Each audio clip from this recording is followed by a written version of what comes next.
జీవితమంటే కల కాదు, అది కవులు రచించే కథ కాదు.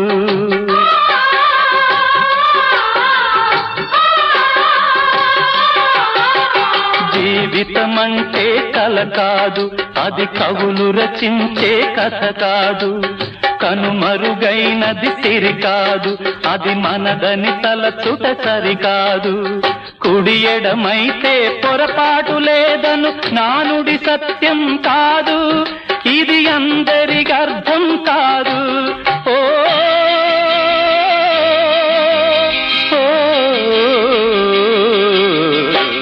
వేగు చుక్క మొలిచింది, వేకువ పొడ చూపింది, తూర్పు తెల్లవారక ముందే కాలం మాటేసింది, నా కళ్ళను కాటేసింది కాలం మాటే.